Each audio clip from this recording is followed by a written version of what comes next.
This is a video on how to make a corsage. And to begin with, one of the first things you want to do is talk about the tools that we'll be using.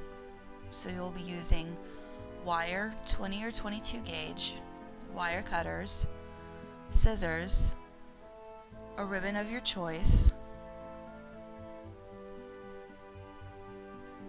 silk leaves,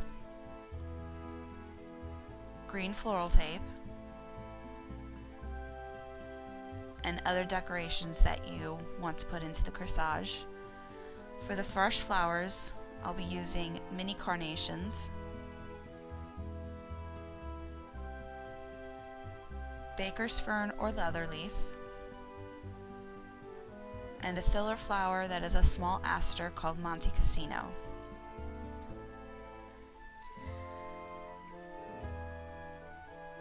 One of the first things that you'll want to do is to cut your wire in half. Now, one thing to keep in mind with wire is that the higher the number, the thinner the wire.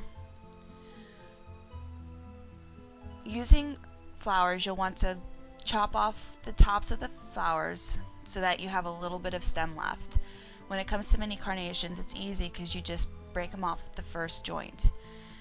You pierce the head at the neck a little ways down, and the reason you leave a small bit of stem on is that when you start twisting it with the floral tape, you have something that will help secure the flower itself to the wire.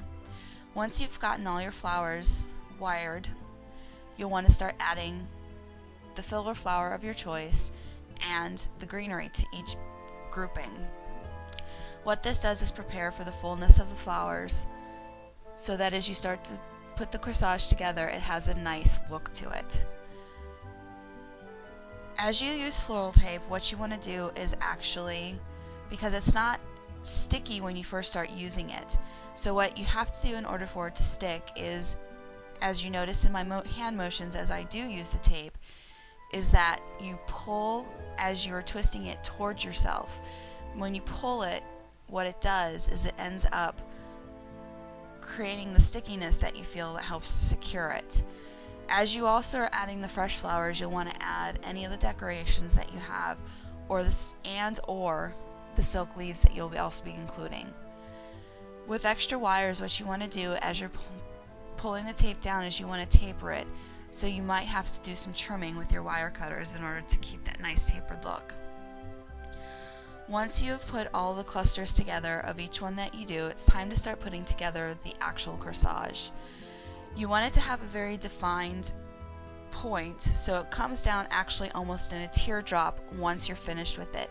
So you want to start with one of the smaller buds at the top, with one of the fuller buds slightly down, and you just tape it together. And the same as before, you want to taper it as it goes.